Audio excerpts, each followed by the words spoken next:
All right, I'm Matt Shawver, Midwest Rail's Business Development Manager, and I'm going to share some techniques and tips with you that I've learned over the years of track inspecting that may help you as an industry keep your rail cars on the track, and that way you don't have to call me.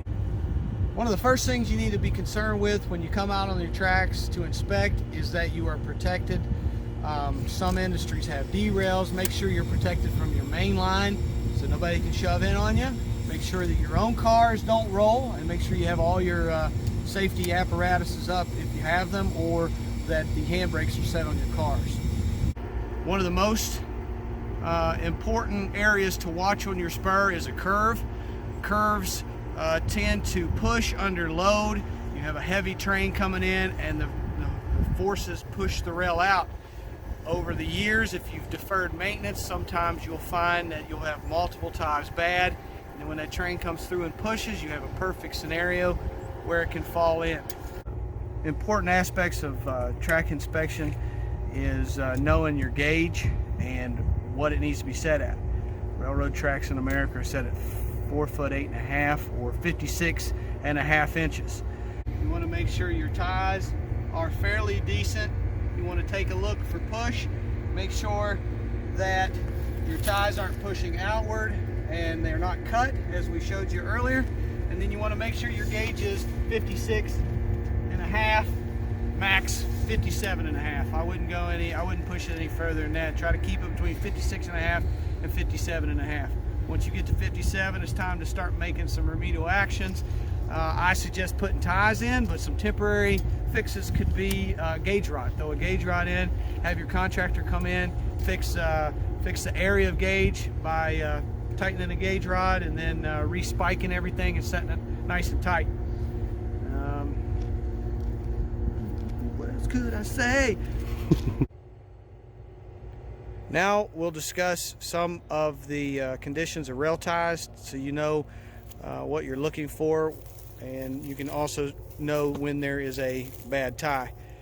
So as you're walking along, you'll notice a tie that's split completely in half, and it may look okay from the surface, but when you get down and inspect a little closer, you'll notice that the tie is completely hollow. You know, you can reach right in the tie. Other things to look for when walking the track is to look for plate cut or push of the rail, and on this particular rail you'll see that under load will add about 1/4 of an inch and sometimes even a 1/2 inch of push, meaning you're much further out of gauge than what you expected. And you can see all the way down there's push throughout this curve.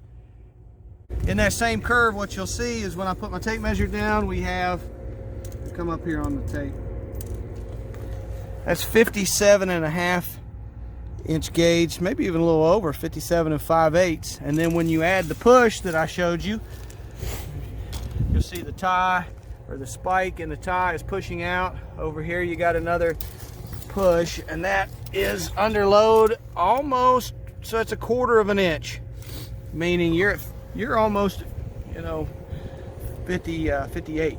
That's almost an out of service condition. And then when you have multiple bad ties in a row, that can cause a derailment. Some of the other areas to be concerned with on your curve, aside from your ties and your push and your gauge, are your joints. You want to make sure that your joints are always tight in a curve, tight anywhere, but a curve is especially important because what you'll have is a couple loose bolts and a couple bad ties, and at that point the rail will shift and sometimes the car can walk off the track.